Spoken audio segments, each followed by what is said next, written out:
Alright, so ini adalah contoh constructive alignment bagi kursus saya. Okay, jadi kat sini nanti later you all akan tengok example yang saya buat ataupun penulisan ataupun journals ataupun papers yang saya tulis berkaitan dengan this particular course ni adalah sangat banyak. Okay, because it is not repetitive in specifically in certain ways lah. Adalah sikit-sikit kita kata dia punya yang dia akan ada sikit pertindihan tetapi fokus dia adalah berbeza-beza. Fokus adalah berbeza-beza melihat kepada konteks ini, skop ini. Okey, jadi dekat sini untuk kursus saya, apa yang saya buat adalah constructive alignment. Okey. Di mana ini adalah sebenarnya kalau yang saya nak highlightkan ini dalam constructive alignment model yang saya gunakan dalam bila saya submit saya punya ACRI yang saya menang 2022 tu. So saya menggunakan this constructive alignment approach untuk menunjukkan bagaimana saya design alternative assessment. Okay, jadi kita tak boleh bila kita nak design sesuatu perkara, kita tak boleh design dia in isolation. Tak boleh.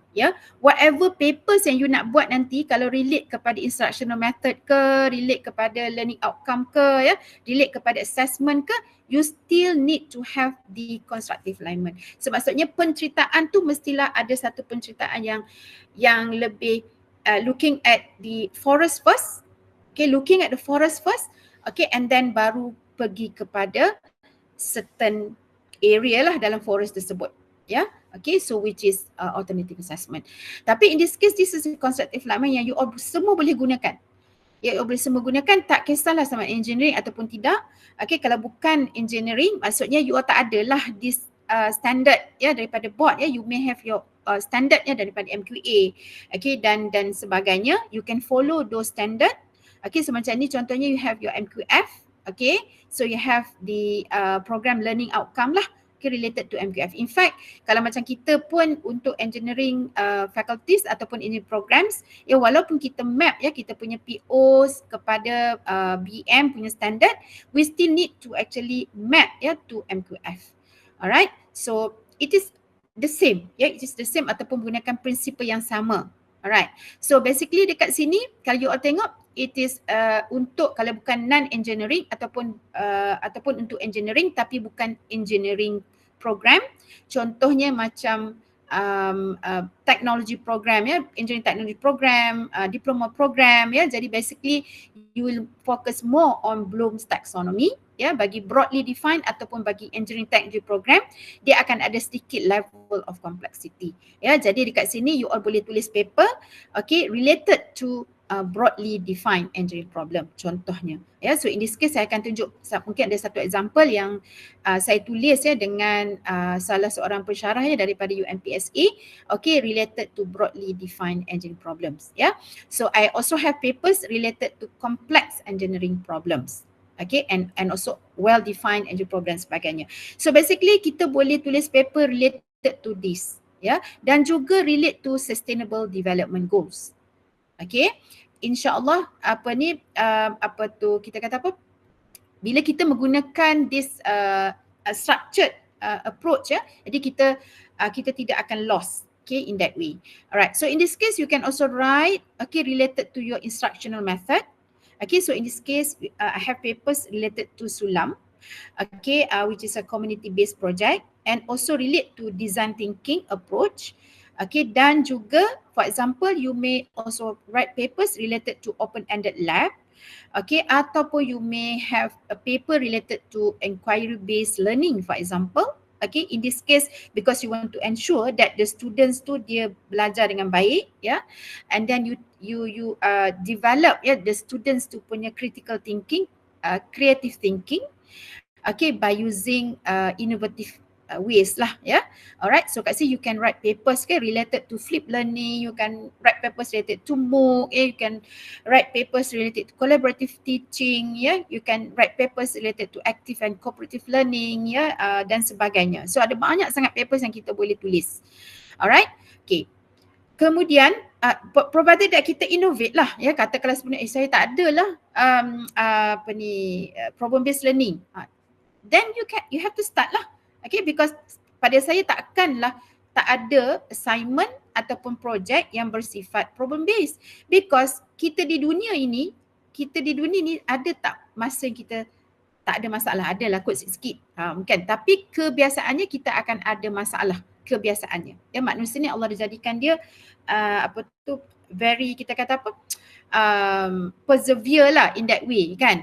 So basic resilience ya untuk face any problem kan. So basically kalau di depan kita kalau tak ada masalah pun tak boleh kan. Jadi kita tak boleh nak kita kata apa to strengthen ourselves kan. Jadi basically having problems tu sendiri adalah cara ya untuk improve diri kita. Ya, contoh macam kami di engineering ni, memang kalau engineers tu actually word engineer tu sebenarnya adalah problem solver. Okay, jadi it's not that hard actually for us to design question ataupun assignment yang bersifat problem based ya. Tapi bagi non engineering pun boleh design soalan yang bersifat problem based, dan dia hanya relate ya kepada Bloom's taxonomy saja. Maksud bergantung pada level of difficulty sajalah ya, sebab kalau nak solve problem ni level dia kena sampai at least 4 lah ya, because you need to analyse the problem kan in order to solve the problem. So bila kita nak solve the problem, pertama student kita kena ada knowledge tentang masalah tersebut. Apa faktor-faktor yang influence that problem. So dia kena tahu yang tu dulu. So the knowledge part, the understanding part is very important. C1, C2, the application part is very important. Yeah, how they apply the knowledge yang dapat tadi to identify the problem. Okay, so basically but then when dia dah identify the problem, they need to analyze the problem. So bila analyze the problem, dia akan sampai level C4. Okay, so once you analyze the problem, then you have to creatively think what are the best solution. Okay, so you may have few solutions, or few ways or means, but you have to evaluate which one is the best, which solution is the most the optimum ones, right? So basically dia punya level akan lebih tinggi. So but you don't have to design the problem based question tu untuk semua, bukan ya. So basically of course you still need to give the student the knowledge, bagi dia C1, C2, strengthen dia punya C1, C2, C3 ya dan sebagainya, tetapi untuk develop dia punya problem skill tadi, problem solving skill tadi tu, you kena design soalan tersebut ya, ataupun exposekan student tu kepada masalah tersebut. So that's why dalam instructional method you can choose real world issues, a case study. Okay, so boleh kenal pasti apa masalahnya. So you bring the real world issue tadi dalam kelas. Okay, so you expose your students kan kepada all those problems, and teach them on how to solve the problem. Okay, but within your classroom. Yeah, within your classroom. So basically kat situ mungkin you need to provide data, or you need them to actually buat lifelong learning sikit lah. Okay, cari bahan-bahan yang tertentu dan sebagainya. So you train them to get the information, for example. So pada masa sama you can actually improve dia punya program outcome yang tertentu. Ya, contohnya kalau macam kita untuk engineering, kita ada PO2 which is problem solving, problem solving, dan kita ada PO3 which is design for solution.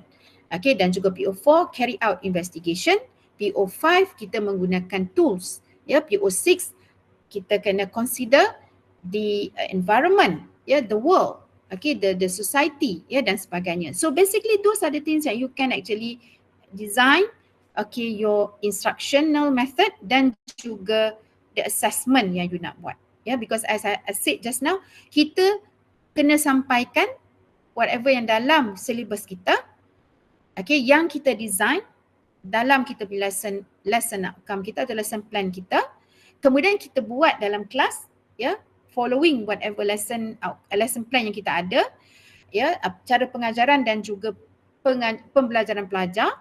Tapi at the end of the day, kalau kita tak buat assessment, kita pun tak tahu sama ada student kita faham ataupun tidak, ataupun student kita tahu ke tidak untuk menyelesaikan masalah tersebut. Kan? So basically dekat sini constructive alignment ni sangat-sangat penting. Jadi dekat sini you can write papers. Macam saya sendiri ada banyak juga papers related to alternative assessment. Okay, so macam mana daripada mula-mula kalau kita ingat masa zaman COVID, ya, masa zaman COVID tu kita, sebelum COVID tu kita semua dah biasa dah, okay, gunakan final exam, gunakan test, secara fizikal lah maksudnya kan. Tapi bila kita dah going through the COVID tu masa during 2020, 2021, masa tu semua orang kena online. Jadi kita dah kena innovate the way we teach, the way we assess. Ya, jadi tak boleh guna cara yang sama dah. Ya, jadi basically masa tu kita improve. Okay, so daripada mungkin dulu kita ada final exam, kita dah jadikan dia sebagai continuous assessment. Of course, sustainable development goals bukan hanya untuk engineering sahaja. Okay, I think dalam UNIMED sendiri pun kita ada Center for Sustainable Development, dekat mana, dekat under Dr. Irnis kan. So kita ada on that center. So basically in this case kita boleh incorporate sustainable development goals dalam teaching and learning kita. Ya, dan in fact kalau dalam AEC standard ni kita ada beberapa program outcome yang kita kena tunjukkan secara eksplisit, okay, in terms of the in terms of sustainable development goals, ya. Sebab kalau kita tengok dekat sini, okay, sustainable development goals ni basically dia kita kena penuhi kehendak manusia lah, ya, people, dan juga based on the economy, okay, and also the society. Ya, so kalau kita nak selalu ingat SDG ni sebenarnya dia ada 3P lah. Ya, 3P yang kita kena make sure that it is sustainable. Yang pertama the people, okay, and then yang kedua is the perks ataupun profit, duit lah ataupun ekonomi, dan yang ketiga adalah people, ya, which is the society. Jadi senang je nak ingat sebenarnya kalau sustainable development ni, ya, sebenarnya, ya. So basically dekat sini kalau macam ini adalah contoh kursus saya lah, di mana dia memerlukan aplikasi of mathematics dan sebagainya. So dan juga dia kena masukkan elemen sustainable development goals, ya, dan juga of course ethics dan sebagainya. Sebenarnya bergantung pada program outcome lah, ya. Alright, so ini adalah satu framework yang saya develop, ya, for anyone lah, siapa-siapa nak pakai pun boleh, tak ada masalah. Okay, so basically dekat sini it relates to the elements yang saya dah terangkan tadi. Okay, dan juga these are the items yang kita boleh gunakan untuk create papers. Okay, in fact one paper pun kita boleh kita boleh tulis related to performance criteria itself. Okay, macam mana kita design the performance criteria? Kalau dulu performance criteria kita ataupun rubrik kita ni dia 1, 2, 3 sahaja contohnya, and then dia tak ada descriptors. Okay, dia kata fail, pass, very good. Contohlah kan, 3 je. Okay, tak ada descriptors pun. Fail ni maksud apa? Kan, acceptable ni maksud apa? Okay, pass ni maksud apa? Contohlah kan. Jadi basically kita can improve our rubrics. Dan sekarang ni menggunakan AI, ya, kita dah boleh tambah baik dah. Rubrik sedia ada tu kita boleh tambah baik, ya, by giving the right prompts lah, of course. Okay, dan design of the performance criteria sendiri dia boleh di satu paper, because nak design performance criteria ni dia kena ada 3 important element. Ya, kalau dulu kita tak ada elemen tu, kita orang kata apa, hentam sajalah kan, buat kan performance criteria, kita ikut je, ya, apa yang orang dah buat sebelum ni, tapi kita tak betul-betul belajar bagaimana cara yang sebenarnya. Ya, jadi bila kita buat paper, kita akan cari papers, ya, yang valid, okay, yang kita boleh refer, yang reliable, yang kita boleh refer, kita boleh belajar cara bagaimana nak design a good, a reliable, a valid performance criteria matrix. So dekat sini bila kita masuk ACRI, especially on alternative assessment tu, ya, kita punya rubrics tu dia mesti valid, dia mesti reliable. So how are you going, dia mesti fair juga. So ada 3 important element ni untuk ACRI, ya. Siapa yang masuk ACRI hari tu, ya, kalau masuk alternative assessment akan ada 3 element kalau dia nak tengok kepada tools yang kita develop tu. Yang pertama dia nak tengok sama ada bila kita design that performance criteria matrix tu dia adalah fair. Fair ni maksudnya dia adalah adalah heterogeneous. Maksudnya dia boleh digunakan oleh sesiapa sahaja, student mana pun boleh guna. Kalau kita ada 4 orang pensyarah, maksudnya pensyarah A punya student pun boleh pakai. So basically dia adalah fair. Dia fair, kemudian dia juga adalah reliable dan juga dia valid. So those are the important element lah yang kita kena belajar tentang bagaimana nak design this performance criteria matrix. So basically dia ada 3 elemen yang penting. Yang pertama kita mesti tentukan apakah dia kriteria ataupun kategori ataupun elements yang kita nak measure secara eksplisit. Secara eksplisit. So dekat sini kriteria kategori ni ya, bila kita design tu dia mesti explicitly refer kepada outcomes yang kita nak measure. Ya, so kat sini kita akan lihat kepada kita punya cost outcome, program outcome dan juga ada elements lah. Ya, ada elements yang kita kena measure. Kemudian kita kena ada gradation. Kita kena ada gradation. So basically yang kita nampak model yang biasa kadang-kadang ada 3, kadang-kadang ada 4, kadang-kadang ada 5. Okay, so basically it's up to you. Kebanyakannya kalau saya suggest ada 5 lah. Ya, tapi kalau biasa ada 4 pun ada juga. Ya, so but basically tak ada level 1, level 2, level 3, level 4, level 5. Ya, contohnya level 5 tu kira really exemplar lah. Maksudnya sangat-sangat excellent. 5 tu sangat excellent. Ya, so 4 tu excellent contohnya. Ya, 3 tu acceptable. Jadi dekat situ kita kena ada dia punya kita panggil apa? Descriptors dia. Ya, so untuk skor setiap level tu kena tentukan. Macam saya kata tadi 1, 2, 3, 4 ataupun kita nak letak skor dia 90 hingga 100 ke, 80 hingga 89 ke. Skor tu kena ada dan juga descriptors kena ada. Kena ada description dekat situ. So basically yang ini pun kita boleh buat papers juga. Ya, and then of course lah the other things yang saya dah highlight tadi. Ya. Ada soalan tak setakat ini? Saya minum air kejap.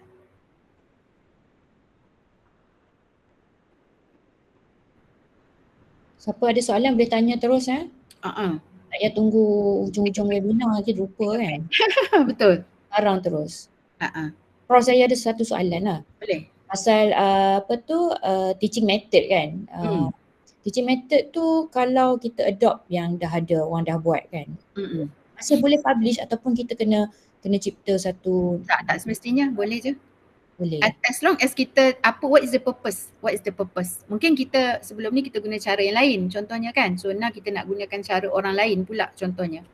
Mungkin kita baca daripada paper dia, ya, kita tengok yang dia kata efektif dia punya cara dia. So basically kita try to use lah. Ataupun kalau kita nak guna yang current one ni, maksudnya you punya paper tu lebih kepada cross section lah. Cross section maksudnya at that point of time, okay, you nak nak write that papers. Contohnya kalau macam kita tak biasa lagi tulis paper for example kan, you rasa macam susahnya nak buat comparison lah apa semua, so just do it first, write first, okay, based on whatever implementation yang ada. So basically kat situ you boleh tulis lah implementation of your teaching method, something like that. Adakah dia macam mempengaruhi jurnal, jurnal lah. Kalau macam kalau new teknik tu kita boleh publish high education journal. Betul. So that's why macam saya kan bila saya buat training macam ni, sometimes saya expectation tu saya tak letak tinggi sangat. Tetapi kita kata apa, tapi you kena tahulah kalau you nak go for the kita kata Q1, Q2 journal tu boleh, tak ada masalah, saya boleh tunjukkan, tak ada masalah. Tapi kita takut bila kita baru nak mulakan menulis ni dan orang tengok paper tu, dia punya the quality of papers tu, what are the things yang required untuk dapatkan to that extent tu, nanti orang takut. Sebab dia nak tulis dalam teaching and learning ni dia kena daripada bawah.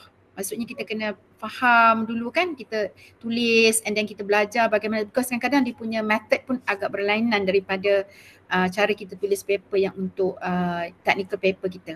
Okay, maksudnya kalau kita baru nak start lah kan, baru nak mula PMP, kita start pada ni lah, yang jenis biasa-biasa. Biasa-biasa dulu. Ada, nanti saya akan tunjukkan macam mana saya daripada awal dulu yang biasa-biasa tu sampai sekarang pun biasa juga. Tapi basically adalah penambahbaikan kan. Because it's not easy lah to get. Macam saya pun Q3 journal baru-baru ni pun saya rasa setahun lebih juga. Okay, so Q1 pun memang agak lama, setahun lebih juga. So basically it depends. Jadi kita tak boleh macam terus target ya kepada yang tinggi. Boleh lah kalau macam kita dah develop the skill and then kita